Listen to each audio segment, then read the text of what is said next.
You Can Heal Your Life by Louise. So this is a book that is both a novel and exercises. So the explanation she gives in the beginning, a suggestion, is to do the exercises progressively as they appear in the book. And once you have finished, you will have begun to change your life. I suggest that you read through the book once, then slowly read it again, only this time do each exercise in depth. Give yourself time to work with each one. Each chapter opens with an affirmation. Each of these is good to use when you're working on that area of your life. Take 2 or 3 days to study and work with each chapter. Keep saying and writing the affirmation that opens the chapter. The chapters close with a treatment. This is a flow of positive ideas designed to change consciousness. Read over this treatment several times a day. Working with one chapter a week, you could use this book as a basis for a group study. And I thought if anyone is interested, we could do that on Zoom. So let me know in the comments below if you're interested in doing a weekly group study on each chapter of the book. And so we continue. Some points of my philosophy, which Louise has. We are each 100% responsible for all of our experiences. Every thought we think is creating our future. The point of power is always in the present moment. Everyone suffers from self-hatred and guilt. The bottom line for everyone is I'm not good enough. It's only a thought, and the thought can be changed. Resentment, criticism, and guilt are the most damaging patterns. Releasing resentment will dissolve even cancer. When we really love ourselves, everything in our life works. We must release the past and forgive everyone. We must be willing to begin to learn to love ourselves. Self-approval and self-acceptance in the now are the key to positive changes. We create every so-called illness in our body. In the infinity of life where I am, all is perfect, whole and complete, and yet life is ever-changing. There is no beginning and no end, only a constant cycling and recycling of substance and experiences. Life is never stuck or static or still, for each moment is ever new and fresh. I am one with the very power that created me, and this power has given me the power to create my own circumstances. I rejoice in the knowledge that I have the power of my own mind to use in any way I choose. Every moment of life is a new beginning point. As we move from the old, this movement is a new point of beginning for me right now, right here, right now. All is well in my world. Chapter 1, What I Believe. The gateway to wisdom and knowledge are always open. Quote, life is really very simple. What we give out, we get back. What we think about ourselves becomes the truth for us. I believe that everyone, myself included, is 100% responsible for everything in our lives, the best and the worst. Every thought we think is creating our future. Each one of us creates our experiences by our thoughts and our feelings. The thoughts we think and the words we speak create our experiences. We create the situations and then give our power away by blaming the other person for our frustration. No person, no place, and no thing has any power over us, for we are the only thinkers in our mind. We create our experiences, our reality, and everyone in it. When we create peace and harmony and balance in our minds, we will find it in our lives. Which of these statements sounds like you? People are out to get me. Everyone is always helpful. Each one of these beliefs will create quite different experiences. What we believe about ourselves and about life becomes true for us. The universe totally supports us in every thought we choose to think and believe. Put another way, our subconscious mind accepts whatever we choose to believe. They both mean what I believe about myself and about life becomes true for me. What you choose to think about yourself and life becomes true for you. And we have unlimited choices about what we can think. When we know this, then it makes sense to choose everyone is always helpful rather than people are out to get me. The universal power never judges or criticizes us. It only accepts us at our value. Then it reflects our beliefs in our lives. If I want to believe that life is lonely and that nobody loves me, then that is what I will find in my world. However, if I am willing to release that belief and to affirm for myself that love is everywhere and I am loving and lovable, and to hold on to that new affirmation and to repeat it often, then it will become true for me. Now loving people will come into my life. The people already in my life will become more loving to me, and I will find myself easily expressing love to others. Most of us have foolish ideas about who we are and many rigid rules about how life should be lived. This is not to condemn us, for each of us is doing the very best we can at this very moment. If we knew better, if we had more understanding and awareness, then we would do differently. Please don't put yourself down for being where you are.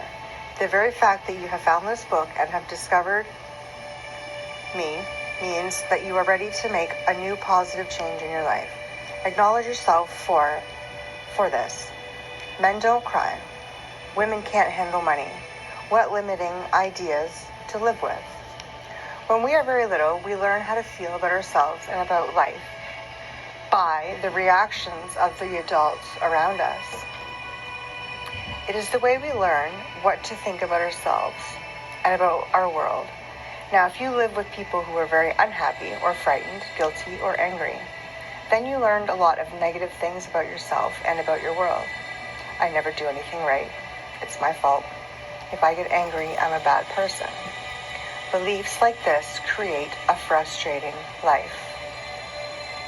When we grow up, we have a tendency to recreate the emotional environment of our earthly home life. This is not good or bad, right or wrong. It is just what we know inside as home. We also tend to recreate in our personal relationships the relationships we had with our mothers or with our fathers, or what they had between them. Think how often you have had a lover or a boss who was just like your mother or father. We also treat ourselves the way our parents treated us. We scold and punish ourselves in the same way. You can almost hear the words when you listen. We also love and encourage ourselves in the same way. If we were loved and encouraged as children. You never do anything right. It's all your fault. How often have you said this to yourself? You are wonderful. I love you. How often do you tell yourself this? However, I would not blame our parents for this. We are all victims of victims, and they could possibly not have taught us anything they did not know. I'm going to repeat that because that's a good one. We are all victims of victims, and they could not possibly have taught us anything they did not know. If your mother did not know how to love herself, or your father did not know how to love himself, then it would be impossible for them to teach you to love yourself. They were doing the best they could with what they had been taught as children. If you want to understand your parents more, get them to talk about their own childhood. And if you listen with compassion, you will learn where their fears and rigid patterns came from. Those people who did all that stuff to you We're just as frightened and scared as you are. I believe that we choose our parents. Each one of us decides to incarnate upon this planet at a particular point in time and space. We have chosen to come here to learn a particular lesson or set of lessons that will advance us upon our spiritual evolutionary pathway. We choose our sex, our color, our country, and when we look around for the particular set of parents who will mirror the pattern we are bringing in to work on in this lifetime. Then, when we grow up, we usually point our fingers accusingly at our parents and whimper, "You did it to me." But really, we chose them because they were perfect for what we wanted to work on overcoming. When we can learn our belief systems as very little children, and then we move through life creating experiences to match our beliefs. Look back on your life and notice how often have you gone through the same experience. Well, I believe you created those experiences over and over because they mirrored something you believed about yourself. It didn't really matter how long we have to have a problem or how big it is or how life-threatening it is. The point of power is always in the present moment. All the events you have experienced in your lifetime up to this moment have been created by your thoughts and beliefs you have held in the past.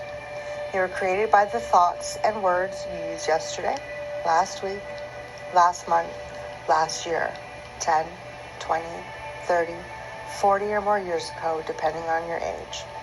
However, that is your past. It is over and done with. What is important in this moment is what you are choosing to think and how to believe and say right now. For these thoughts and words will create your future. Your point of power is in this present moment, and it is forming the experiences of tomorrow, next week, next month, next year, next 10, 20, 30, or 40 more years ahead. You might notice what you thought you were thinking at this moment. Is it negative or positive? Do you want this thought to be creating your future? Just notice and be aware. The only thing we are ever dealing with is a thought, and a thought can be changed. No matter what the problem is, our experiences are just outer effects of inner thoughts. Even self-hatred is only hating a thought you have about yourself. You have a thought that says, "I'm a bad person." This thought produces a feeling, and you buy into the feeling. However, if you don't have the thought, you won't have the feeling, and thoughts can be changed. Change the thought, and the feeling will go. This is only to show us where we get many of our beliefs, but let us not use this information as an excuse to stay stuck in our pain. The past has no power over us. It doesn't matter how long we've had a negative pattern. The point of power is in the present moment. What a wonderful thing to realize. We can begin to be free in this moment, right here, right now. Today, right now, I can start my life. Today is the first day of the rest of my life. Believe it or not, we do choose our thoughts. We may habitually think the same thought over and over and over, so that it does not even seem like we're choosing the thought. But we did make the original choice. We can refuse to think certain thoughts.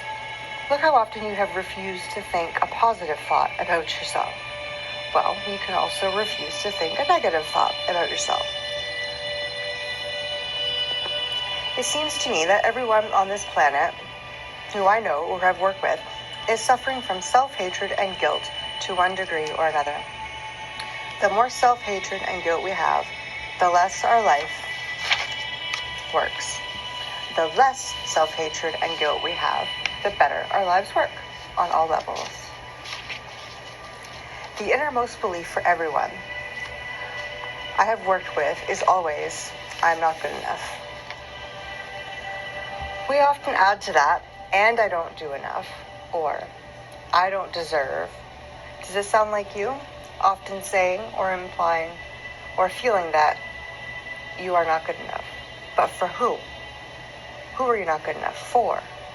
And according to whose standards are you not good enough? If this belief is very strong in you, then how can you possibly have created a loving, joyous, prosperous, healthy life? Somehow your main subconscious belief would always be contradicting it. Somehow you would never quite get it together, for something always would be going wrong somewhere.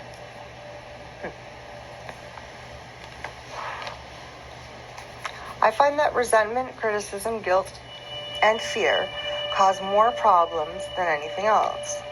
These 4 things cause the major problems in our bodies and in our lives. These feelings come from blaming others and not taking responsibility for our own experiences. You see, if we are all 100% responsible for everything in our lives, then there is no one to blame.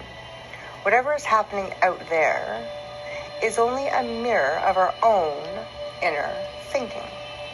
I'm not condemning other people's poor behavior, but it is our beliefs that attract those people who will treat us that way. If you find yourself saying, everyone always does such and such to me, criticizes me, is never there for me, uses me like a doormat, abuses me, etc., then this is your pattern. Bam, shabam. Let's do that again. If you find yourself saying, everyone does this and that or such and such to me, like everyone criticizes me, nobody's ever there for me, everybody uses me like a doormat, everybody abuses me, these are your personal patterns. Bam. There is some thought in you that attracts people who exhibit this behavior. When you no longer think that way, they will go elsewhere and do that to somebody else, for you will no longer be attracting them. Following are some results of patterns that manifest on the physical level. Resentment that is long held can eat away at the body and become the disease we call cancer. Criticism, as a permanent habit, can often lead to arthritis in the body. Guilt always looks for punishment, and punishment creates pain.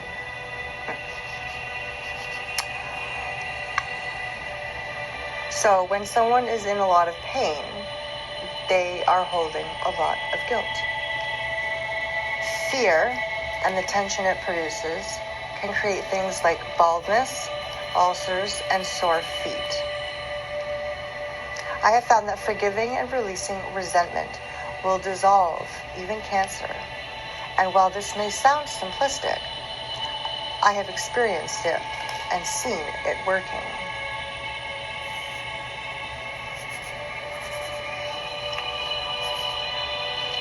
We can change our attitude toward the past. The past is over. The past is done. We cannot change anything about that right now. Yet, we can change our thoughts about the past. How foolish for us to punish ourselves in the present moment because someone hurt us in the long ago past. I often say to people who have deep resentment patterns, please begin to dissolve the resentment now, when it is relatively easy. Don't wait until you are under the threat of a surgeon's knife or on your deathbed, when you may have to deal with panic too.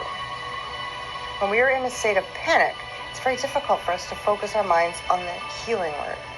We have to take time out to dissolve the fears first. If we choose to believe we are helpless victims and that it's all hopeless, the universe will support us in that belief. And we will just go down the drain. It is vital that we release these foolish, outmoded, negative ideas and beliefs that do not support us and nourish us. Even our concept of God needs to be one that is for us, not against us. And on a side note, if we choose to believe we're helpless victims and hopeless, the universe will support us in that belief. That's exactly what Bashar says. No matter what our beliefs are, the universe will unconditionally support us. It will unconditionally support us in lack if our belief is in lack. It will provide an abundance of lack. I remember him saying that. Back to reading the book. To release the past, we must be willing to forgive. We need to choose to release the past and forgive everyone, ourselves included. We may not know how to forgive, and we may not want to forgive, but the very fact that we say we are willing to forgive begins the healing process. It is imperative for our own healing that we release the past and forgive everyone.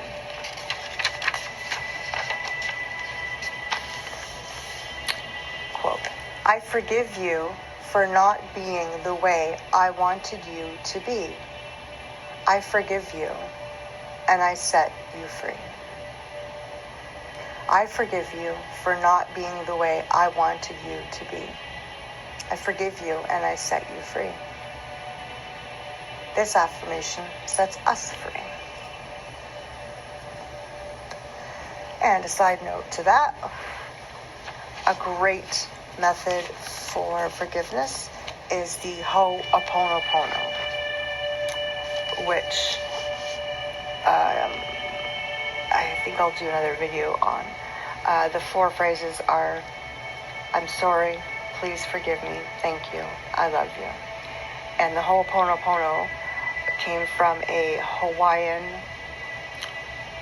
tradition where a psychiatrist doctor took the patient's charts who were, I believe, in jail, never met them, and went through them all, and through identifying the emotions that were similar to what caused the inmates to be in jail, he did the Ho'oponopono process on behalf of him and for them. And over 80% of them were released with 0 residual, like further crimes against them, and with 0 diagnosable mental health issues over, I think, a period of 5 years. Back to the book. All disease comes from a state of unforgiveness. Whenever we are ill, we need to search our hearts to see who it is we need to forgive. The Course in Miracles says that all disease comes from a state of unforgiveness.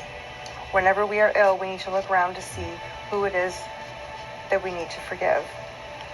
I would add to that the concept that the very person you find it hardest to forgive is the one you need to let go of the most. The person that's hardest to forgive is the one that you need to let go of the most. Forgiveness means giving up and letting go. It has nothing to do with condemning behavior. It's just letting the whole thing go. We do not have to know how to forgive. All we need to do is be willing to forgive. The universe will take care of the hows. We understand our pain so well. How hard it is for most of us to understand that they, whoever they are, we need most to forgive, were also in pain. We need to understand that they were doing the best they could with the understanding, awareness, and knowledge that they had at that time. Side note, hurt people hurt others. Back to the book. When people come to me with a problem, I don't care what it is. Poor health, lack of money, unfulfilling relationships, or stifled creativity. There's only one thing I ever work on, and that is loving the self.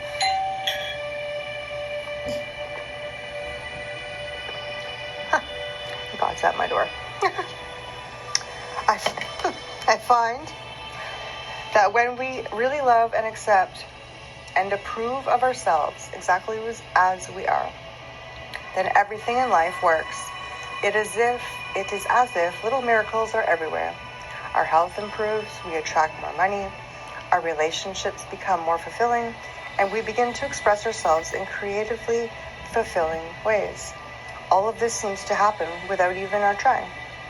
Loving and approving of yourself, creating a space of safety, trusting and deserving and accepting, will create organization in your mind, create more loving relationships in your life, attract a new job and a new, better place to live, and even enable your body weight to normalize. People who love themselves and their bodies neither abuse themselves nor others.